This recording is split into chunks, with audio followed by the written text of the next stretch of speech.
College football conference realignment is going to continue to be a thing in the lexicon, if for no other reason, because we won't just shut up and do the thing we all know is coming, which is move it to the super conference. I don't know why we're pretending like it's not going to happen. Why there's this shuffling of deck chairs and waiting for the Titanic to sink until it all breaks down. It's because the ACC is hanging on for dear life. No, they're embroiled in litigation. I mean, 4 lawsuits between the ACC, Clemson, and Florida State. That's why we're not at this point, is because they know that a majority of the schools are going to be in the boat that Oregon State and Washington State are in, which is you get left behind, you are on the outside looking in, and nobody wants that to happen because there is a group of ACC schools that are going, this is not in our best interest. Because if the super conference does happen, they're going to say we have 50 probably major schools, and right now you have 64 that were considered, or 65 when you add Notre Dame, that were in the Power 5 conferences as of last year. And so if you whittle that thing down, there's 15 schools that are all sitting there going, we don't want to be in that boat. We don't want to be the ones that are left behind. We want to be in the cash cow, even though schools like, Indiana or Northwestern, they're just there because their conference survived. Vanderbilt is there because their conference survived. And so in the ACC, all the other schools outside of Clemson, Florida State, Miami, North Carolina, they're puckering right now. And that includes Duke, too, because Duke is a basketball brand. Mm-hmm. They'd land in the Big 12. But you sit there and you go, well, are we going to end up in the Big 10 or the SEC? And so that's why we haven't seen it yet, and it hasn't come crashing down yet. I hope when it does, they do stick to those original 65 for the sake of Oregon State, Washington State, and in their survival, because they're every bit as deserving at a seat at the table, if not more deserving than Vanderbilt or Northwestern. Yeah, solely because of where they exist geographically. Yeah, actually, Northwestern has been to Rose Bowls in the last half century, so 95, okay, 96. Darnell Autry, anybody? There you go. We're pretty good. Quarter of a century ago. Over a quarter of a century. Once every 30 years, they're there. Yeah. No, it's okay lot in life. It's okay lot in life. Better than Vandy. Yeah, well, better than Oregon State. Haven't gone to a Rose Bowl. Yeah. I mean, that's that reality right there. Fiesta Bowls, yep, yeah, they've been there. Bowls, yeah. They've been there, but Rose Bowl, Northwestern's been to one more recently. That's tough. Yeah. But speaking of conference realignment, there's been some shifts as it pertains to the Pac-12 going to the Pac-6, adding 4 teams to Oregon State and Washington State, as well as the Mountain West, as the Mountain West is trying to fight for its survival. Yeah. As the Air Force Academy is very likely heading to the American Conference. And that the American Conference knows what they're doing, and they know their lot in life, which is they're going to be on the outside looking in. So why not make it as powerful as you can by having all 3 service academies in one conference? Yeah. You'll have Army, Navy, and Air Force at that point. And for every other school in that conference, they're going, oh, God. Now we have to have the triple option 3 times? Yeah. Different versions of the veer, baby. Deal with it. I've seen people say, well, why not Air Force to the Pac-12? It does make sense on a lot of different fronts. One, if you're talking about an education standpoint, the Air Force Academy is very highly rated and obviously a quasi-public private. Not too many schools require a senator to write you a letter to get in. Yeah, so the requirement's very strict and stringent for many reasons. As far as viewership, they're actually on par with Oregon State and ahead of Washington State. Yeah, absolutely. The alumni are very, very, very diehard, as you would imagine. As far as revenue generation, they are right alongside Oregon State and Washington State, and they are ahead of every one of the schools that they just added to the Pac-12.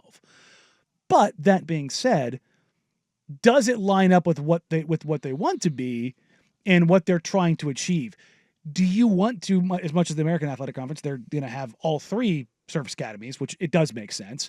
But also now you're having to deal with that S show of playing service academies every year that will come up and they will nip you in the butt every couple of years. Oh, absolutely. It is a hellscape that you do not wish upon anyone. But for the Pac-12, it doesn't make sense because all of those things with the eyeballs are there. The revenue generation is there. But the idea that they want to be elite in athletics is not. No, and that the thing about that makes Army, Navy, Air Force different is they can't compete on those levels, not necessarily because of they couldn't if they wanted to. It's that it's using public funds. So they... Well, I think it is they couldn't if they wanted to either, because you're not getting guys into school that don't deserve to be in school. In that I mean, yes. I'm talking about just sorry the financial to put that investment. dirty little secret out there, but not every college football or basketball player qualifies that school academically. God, no. Not only that, I mean, there's a reason why they run the options, because there's size limits on the military, so you can't have 330-pound linemen. God, what was his name? Villanueva. Yeah, Andrew Villanueva. He's talked about how how different his body had to be when he's in the Army, and then how he had to pack on weight for the Steelers, and how he went from a tight end to an offensive tackle. Yeah, and they're very different when you're talking about it at the academies. But so which schools are the Pac-12 looking at now? The latest betting odds from Vegas have come out, and number one, Pac-12 expansion team. This is akin to Stanford and Cal going to the ACC in that Memphis is the favorite to add to the Pac-12 right now. Memphis. Yeah. Geographically, that makes no sense at all. I'm not sure. I guess this is Memphis trying to say that they want to be a part of something more. That's the reason they would do it. To me it makes more sense for Memphis to go to the Big 12, but for whatever reason Memphis isn't attractive to the Big 12 if they were to expand any further, because Memphis is a basketball school. No, they're football. Yeah, they are a basketball school. But they don't really make sense for the Pac-12 because of regionally, but it gets you into a bigger television market. They have been good, and they have had some really damn good coaches at Memphis over the last 25 years, but they're not consistent, but they are kind of one of those group of five spoilers, and that's basically what the Pac-12 is turning into. What is the conference that we can have the most group of five kind of spoiler teams in it? And Memphis is a good ad for that, because you can't take Central Florida anymore. You can't take Cincinnati anymore because the Big 12 already scooped them up. Can't take BYU, already been scooped up. TCU and SMU have already been scooped up as those teams that could be viable in that, hey, where can we have a history and a pattern of football programs that have been good enough in years past but have been overlooked that we can say we've built the strongest conference? And Tulane fits that mold, too. Yes, to say Tulane's mentioned in there with them. And part of the reason why they want to go after like a Memphis is that they said the conference wants to get into the central time zone. God, Memphis is central. That's right. They're right on the edge. Yep. Well, yes, Tennessee split in half. Yeah. Right down the middle is Eastern time zone to Central. It's weird. Yeah. Yeah. Like when you can like walk to different time zones, it's weird. Yep. Time travel, man. Crazy. Your top teams, as far as teams to be most likely added to the Pac-12, are as follows: Memphis, Tulane at plus 200, plus 250, UNLV at plus 500, and a sneaky fourth team, Gonzaga at plus 625. That's a bit surprising. Try to get them out of the West Coast Conference, and you say, hey, we will have better level of basketball here. I mean, that's debatable too.